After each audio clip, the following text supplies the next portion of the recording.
طالبة العلم البشرى من نور الفوز الوضاح قد نلت طموحا يا نبضي طالبتي شمسي بصباح. السلام علیکم ورحمۃ اللہ وبرکاتہ وما توفیقی الا باللہ علیہ توکلت وهو رب العرش العظیم اللہم ارنا الحق حقا وارزقنا اتباعہ وارنا الباطل باطلا وارزقنا اجتنابہ رب زدنی علما رب اشرح لی صدری ویسر لی امری واحلل عقدۃ من لسانی یفقہوا قولی رب یسر ولا تعسر وتمم بالخیر وبک نستعین اللہم انفعنی بما علمتنی وعلمنی ما ینفعنی وزدنی علما آمین یا رب العالمین۔ آج انشاءاللہ العزیز ہم نے جو جنائز کے آداب ہیں وہ آج کے اس مسائل کے حوالے سے ہم نے اس کو سیکھنا ہے۔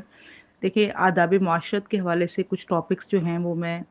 آنے والے کچھ دنوں میں ڈسکس کرنا چاہ رہی ہوں۔ اس میں سے آج جو ہے وہ سب سے پہلا وہ جو انتخاب ہم نے کیا ہے وہ یہی ہے کہ جنازے کے آداب ہمیں سمجھ آ جائیں۔ نماز کے حوالے سے بھی ہم نے بات کر لی ہے، وضو کے حوالے سے بھی کر لی ہے، اس لیے کچھ آداب جو ہے میں اس ٹاپک میں سے اسکپ کر رہی ہوں کیونکہ ہم اس پر جو ہے وہ ایک بات چیت کر چکے ہیں۔ دیکھیں، جنازے کے حوالے سے سب سے پہلے تو موت کا جو ہے وہ تصور ذہن میں آتا ہے۔ کل نفس ذائقۃ الموت، ہر نفس کو موت کا ذائقہ چکھنا ہی ہے، ٹھیک ہے۔ اور ذائقہ آپ کو پتہ ہے ہر ایک کا اپنی زبان میں اپنا اپنا ذائقہ ہوتا ہے، ہر ایک کا ایک خاص ٹیسٹ ہوتا ہے، تو اسی طرح موت کا بھی ایک خاص ذائقہ ہر ایک کے عمل کے حساب سے ہوتا ہے۔ جس کی جیسی زندگی ہوتی ہے ویسی اس کی موت کا ذائقہ ہوتا ہے۔ اپنی موت کو یاد رکھنے کے لیے ہمیں جنازوں میں شرکت کرنا، یعنی میت کے لیے جو ہے تعزیت کے لیے جانا، یہ سب چیزیں جو ہیں اس پر بہت زیادہ اجر رکھ دیا گیا ہے۔ اب اس کی وجہ یہ بھی ہے کہ ہمیں ایک موت کے لیے تذکیر بھی ہو جائے، ٹھیک ہے۔ موت کا کثرت سے ذکر اور تلاوت یہ دو چیزیں ہیں جو دلوں کا زنگ بھی اتارتی ہیں۔ نبی اکرم صلی اللہ علیہ وآلہ وسلم نے موت کی خواہش کرنے سے، آرزو کرنے سے منع کر دیا۔ جیسی بھی حالت ہو پھر بھی نبی اکرم صلی اللہ علیہ وسلم فرماتے ہیں کہ موت کی آرزو نہ کرو۔ اگر تم نیک ہو تو شاید زیادہ نیکی کر سکو، اور اگر بدکار ہو تو توبہ کر کے اللہ کو راضی کر سکو گے، ٹھیک ہے۔ تو موت کی دعا نہیں مانگنی چاہیے۔ اور اگر کوئی ایسا جس کے پاس ہم پہنچیں اور اس کی موت کا وقت آیا ہوا ہو تو مرنے کے قریب ہوں تو پھر لا الہ الا اللہ یعنی کہ تلقین کرنے کا حکم ہے، ٹھیک ہے، کیونکہ آپ صلی اللہ علیہ وآلہ وسلم کا فرمان کہ جس کا آخر کلام جو ہے وہ لا الہ الا اللہ ہوگا وہ جنت میں داخل ہوگا، ٹھیک ہے۔ تو کوشش یہی ہونی چاہیے کہ آپ خود جو ہے اس کے قریب جو ہے وہ کلمے کو جو ہے ایک کلمہ پڑھنا شروع کر دیں، ٹھیک ہے، یا اونچی آواز میں کلمہ پڑھنا شروع کر دیں تو ہو سکتا ہے اس کی زبان پر بھی جاری ہو جائے، ٹھیک ہے۔ لا الہ قولوا لا الہ الا اللہ، لا الہ الا اللہ، ٹھیک ہے۔ اور یہ دیکھیں جس کا کوئی پھر قریبی دوست یا عزیز یا کوئی رشتہ دار فوت ہو جائے تو آپ نے کبھی دیکھا ہوگا، کیونکہ ہم آداب سیکھ رہے ہیں، کہ کوئی محبت سے جو ہے وہ بوسہ دے رہا ہوتا ہے اپنے مرنے والے کو، ٹھیک ہے، محبت سے بوسہ دے رہا ہوتا ہے۔ تو اگر کوئی بوسہ دیتا ہے تو یہ جائز ہے، ٹھیک ہے۔ اس پہ یہ نہیں ہے کہ نہیں اس کو چھونا نہیں ہے میت کو، آپ نے اس کو یہ نہیں کرنا وہ نہیں کرنا، نہیں، بوسہ دیا جا سکتا ہے کیونکہ یہ اب وہ آخری ملاقات ہوتی ہے اس کو۔ اس میں ہم دیکھتے ہیں نبی اکرم صلی اللہ علیہ وآلہ وسلم کی وفات پر حضرت ابوبکر صدیق رضی اللہ عنہ نے آپ کو بوسہ دیا تھا، ٹھیک ہے۔ پھر بات آتی ہے جو ہے اس میں ہمیں آپ کو بتاؤں کہ آخری خدمت جو ہے نا، اس میں اگر کوئی گھر کا مرد ہے تو مرد اسے غسل دینے کے لیے آگے آگے ہوں، اور اگر کوئی خاتون ہے تو خواتین کو چاہیے کہ وہ ضرور یہ خدمت کریں، ٹھیک ہے۔ اور اس کو اچھے طریقے سے، اور اگر خود کسی کی مدد بھی لے رہے ہیں، کسی بندے کے ذریعے آپ جو ہے وہ غسل دلوا رہے ہیں تو ان کو کس چیزوں کے بارے میں پکا بتانا بھی چاہیے کہ بھئی جو ہے وہ 3 بار یا 5 بار یا 7 بار جو ہے وہ آپ نے غسل دینا ہے اس کو، ٹھیک ہے نا، اچھے طریقے سے دینا چاہیے۔ آپ یہاں سے ایک تذکیر بھی ہے میرے اور آپ کے لیے کہ دیکھیں دنیا سے جب ہم جاتے ہیں نا تو ہمارے جسموں کی جو میل ہے وہ بھی اتار لی جاتی ہے، وہ بھی ہمارے ساتھ نہیں جاتی قبر میں۔ تو اس لیے یہ دنیا کی وہ چیزیں آپ دیکھیں، گھر بھرا پڑا ہوتا ہے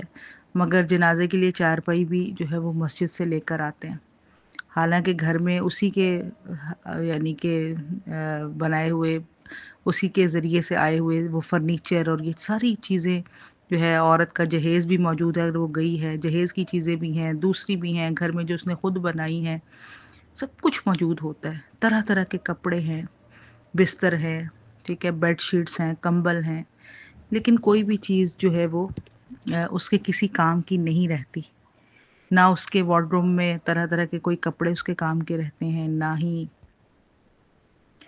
جو ہے وہ اس کے باقی استعمال کی چیزیں، کوئی زیورات یا کوئی بھی چیز اس کے کام کی نہیں رہتی۔ ایک خاص قسم کی خوشبو ہوتی ہے،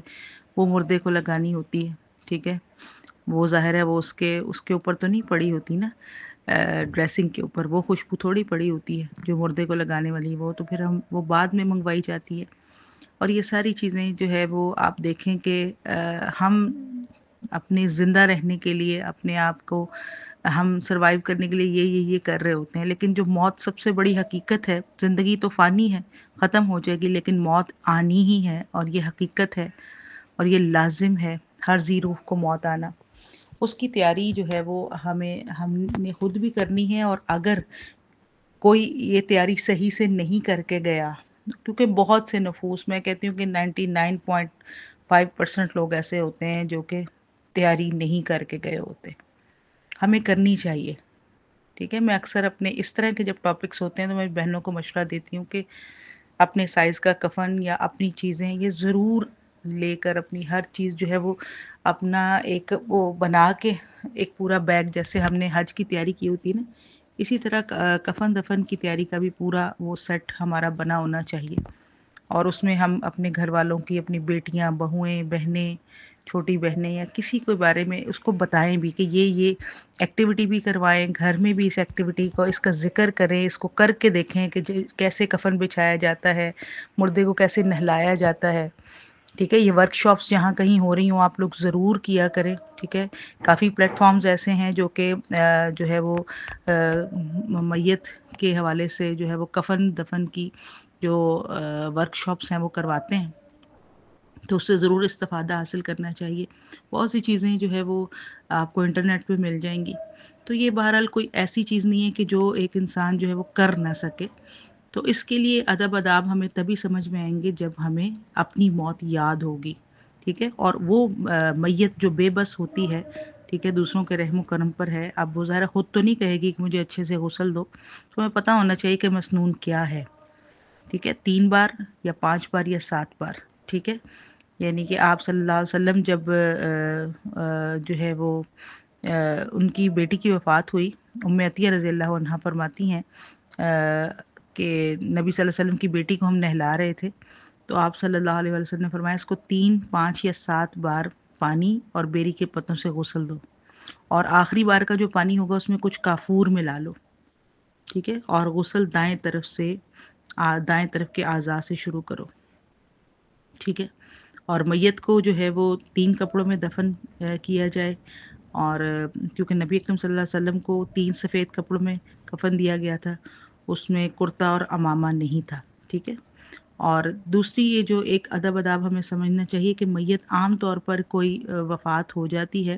تو 3 دن تک جو ہے وہ زینت کو ترک کرنا جائز ہے، کہ اگر کوئی آپ بہت دکھ میں بھی چلے گئے ہیں، ٹھیک ہے، تو 3 دن تک آپ زینت نہ کریں، یعنی آپ اس سوگ میں رہیں۔ البتہ بیوی جو ہے وہ خاوند پر کی جو عدت، خاوند کے وفات کی عدت پوری کرے گی، تو وہ 4 ماہ 10 دن تک جو ہے وہ زینت نہیں کرے گی، ٹھیک ہے۔ اور یہ صرف خواتین کے لیے خاص ہے، یعنی جب عورت فوت ہو جائے تو مرد کے لیے یہ نہیں ہے کہ وہ جو ہے اس کے لیے سوگ جو ہے وہ 3 دن کا ہی ہے، لیکن عورت اپنے خاوند کا سوگ جو ہے وہ 4 ماہ 10 دن تک مناتی ہے۔ اب یہ کیوں ہے، یہ ایک علیحدہ ٹاپک ہے، اور اس میں کیا کیا حکمتیں ہیں، یقیناً یہ اللہ کا حکم ہے، تو اس میں سراسر جو ہے وہ فائدہ ہے عورت کا ہی، ٹھیک ہے۔ تو اس لیے اللہ تعالیٰ نے اس کے لیے یہ زینت کو ترک کرنے کا حکم دیا ہے 4 ماہ 10 دن، ٹھیک ہے، لیکن باقی کے لیے 3 دن ہے، کیونکہ زینب بنت جہش جو ہیں رضی اللہ عنہ، ان کے بھائی کا انتقال ہو گیا، 3 دن بعد انہوں نے خوشبو منگوائی اور اس کو ملا چہرے پر اپنے اوپر، پھر فرمایا کہ مجھے اس خوشبو کی ضرورت نہیں ہے، مگر میں نے نبی اکرم صلی اللہ علیہ وآلہ وسلم سے سنا ہے کہ جو عورت اللہ تعالیٰ اور آخرت پر ایمان رکھتی ہو اس کے لیے حلال نہیں ہے کہ وہ 3 دن سے زیادہ کسی میت پر جو ہے وہ سادگی اختیار کرے یا ترک زینت کرے، سوائے شوہر کے۔ تو شوہر جس پر 4 ماہ 10 دن تک جس کے لیے ترک زینت کرنا ضروری ہوتا ہے جس کے دنیا سے چلے جانے کے بعد۔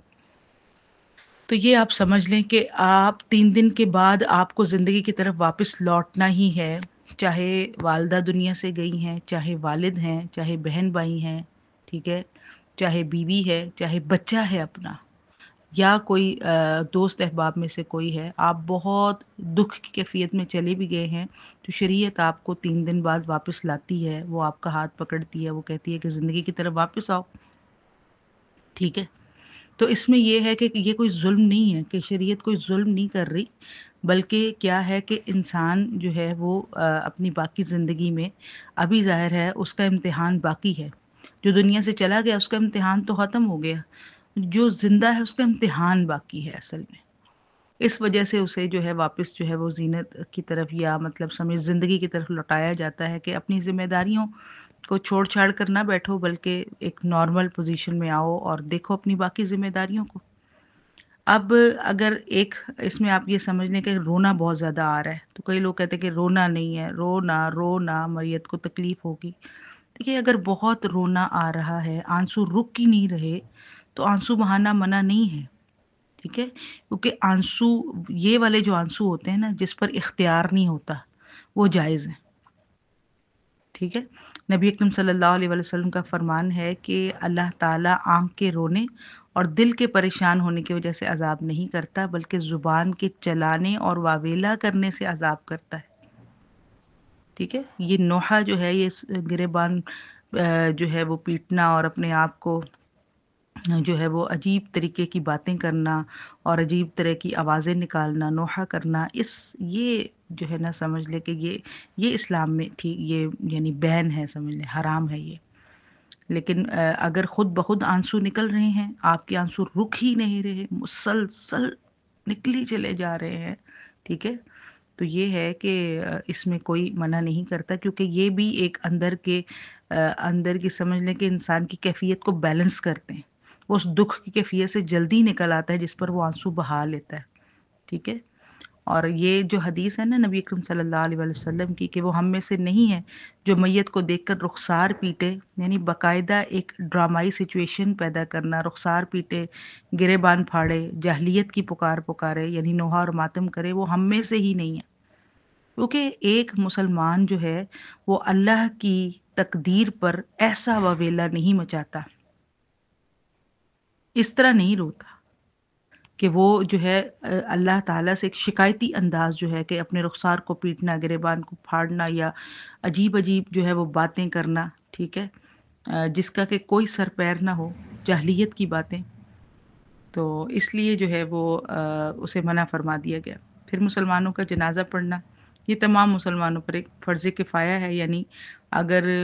محلے میں کوئی وفات ہو گئی ہے یا رشتہ داروں میں وفات ہو گئی ہے تو مکمل 100% برادری نہیں بھی پہنچ سکی، کچھ لوگ پہنچ گئے ہیں تو سب کی طرف سے یہ فرض ادا ہو جائے گا، لیکن ہاں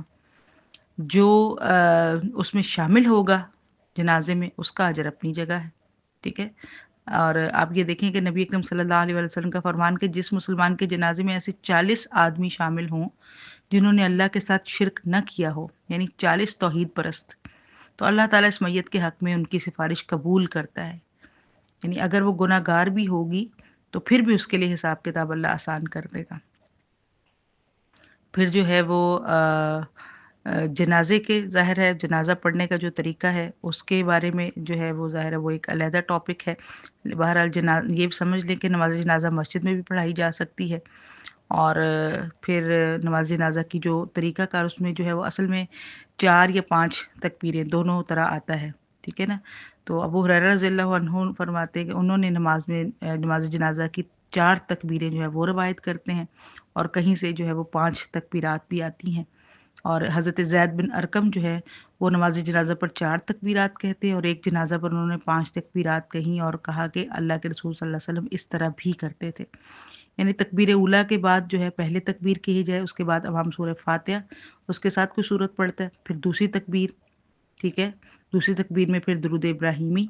اس کے بعد تیسری تکبیر کے بعد پھر یہ میت کی مغفرت کی دعائیں، اور پھر چوتھی تکبیر کہہ کے سلام پھیر دیا جاتا ہے، ٹھیک ہے۔ تو یہ اس کا ایک مختصر طریقہ ہے۔ بہرحال ہمیں یہ دعائیں ضرور آنی چاہیے۔ کچھ دعائیں ہیں، 1-2 میں آپ کے سامنے رکھ دیتی ہوں۔ ہم سب جو ہے میت کی تعزیت کے لیے جب جاتے ہیں نا، تو ہمیں دعا کا نہیں پتہ ہوتا، ہمیں نہیں پتہ ہوتا کہ ہم انہیں کیا کہیں۔ جا کے کہتے جی بڑا جی بہن بہت افسوس ہوا، یہ کوئی تعزیت کے الفاظ نہیں ہیں، ٹھیک ہے، کہ جی بڑا دکھ ہوا، بڑا افسوس ہوا، جی کیا ہوا تھا، ان کو بیمار تھے، یہ تعزیت کے الفاظ نہیں ہیں۔ الفاظ جو ہیں وہ یہی ہے کہ اللہم اغفر لمیتک، اللہ تعالیٰ آپ کی میت کی بخشش فرمائے، یا پھر یہ دعا ہے کہ اللہم اغفر لحینا، کہ آپ وہاں پہنچیں تو میت کے لیے آپ دعا کریں، ٹھیک ہے۔ اور جو ہے وہ مسنون الفاظ بھی انشاءاللہ میں باقاعدہ جو ہے وہ گروپ میں باقاعدہ شیئر کر دوں گی، تاکہ آپ وہاں سے اسے دیکھ کر یاد بھی کر لیں کہ آپ نے تعزیت کے لیے کیا الفاظ بولنے ہیں، نبی اکرم صلی اللہ علیہ وآلہ وسلم کی سنت سے کیا الفاظ جو ہیں وہ ماخوذ ہیں، ٹھیک ہے۔ جو دعائیں ہیں ہم ان کے لیے میت کے لیے کرتے ہیں، اللہم اغفر لحینا و میتنا، ٹھیک ہے، و صغیرنا و کبیرنا و ذکرنا و انثانا و شاہدنا و غائبنا، کہیں یہ لفظ پہلے آتا ہے، کہیں یہ بعد میں آتا ہے۔ اللہم من احییتہ منا فاحیہ علی الایمان ومن توفیتہ منا فتوفہ علی الاسلام، اللہم لا تحرمنا اجرہ ولا تضلنا بعدہ،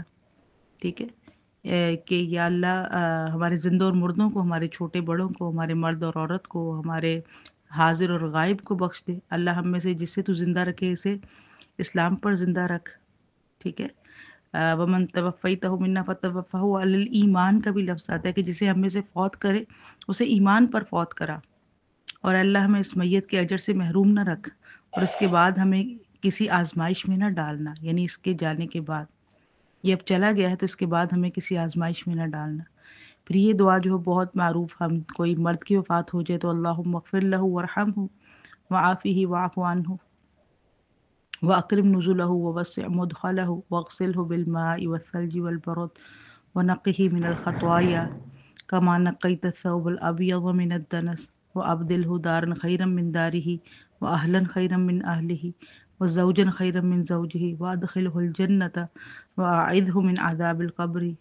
وقہ فتنۃ القبر وعذاب النار۔ اور اسی طرح عورت اگر ہے تو اللہم اغفر لہا ورحمہا، ہو کی جگہ ہم ہا کی ضمیر، اور اگر زیادہ افراد ہیں، زیادہ جنائز ہیں، ٹھیک ہے، تو پھر اللہم اغفر لہم ورحمہم وعافہم واعف عنہم، تو پھر ہم کا صیغہ جو ہے وہ ہم لگاتے ہیں، ٹھیک ہے۔ تو یہ جو ہے بس اس کو دیکھنا کہ یہ دعائیں ہمیں ضرور آنی چاہیے، اور بھی دعائیں جو ہے وہ مسنون ہیں۔ جی، تو میں یہ عرض کر رہی تھی کہ ہمیں مسنون دعاؤں سے ہمارا جو تعلق ہے نا وہ مضبوط ہونا چاہیے، کیونکہ دعا جو ہے وہ مومن کا ہتھیار ہے، اور ہر سچویشن سے دعا جو ہے وہ ہمیں سرخرو کرا کے نکالتی ہے، یہ آپ سمجھ لیں۔ اور باقی یہ ہے کہ پھر جنائز کے آداب میں ہم یہ بھی دیکھتے ہیں کہ قبر کے حوالے سے جو ہے وہ قبر جو ہے وہ پکی بنانا درست نہیں ہے، ٹھیک ہے۔ اور نماز جنازہ بندے کی قبر پر بھی پڑھائی جا سکتی ہے، جیسے نبی صلی اللہ علیہ وسلم نے اس عورت کی نماز جنازہ اس کی قبر پہ جا کے پڑھی تھی جو مسجد میں جھاڑو دیا کرتی تھی، اور اس کے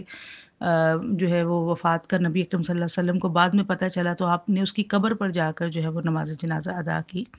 تو پھر بھی جو ہے وہ ہو سکتی، اس طرح بھی پڑھی جا سکتی ہے، یہ بھی ایک مسئلہ اس میں سمجھ لیں۔ اور جو ہے وہ نبی صلی اللہ علیہ وسلم کی قبر جو ہے وہ اونٹ کی کوہان جیسی تھی، ٹھیک ہے نا، ہلکی سی جیسے ابھری ہوئی۔ تو جابر رضی اللہ عنہ فرماتے ہیں کہ نبی اکرم صلی اللہ علیہ وآلہ وسلم نے پختہ قبریں اور ان پر عمارت بنانے سے منع کیا، یعنی ایک تو قبر ہو، قبر کے اوپر ایک پورا عمارت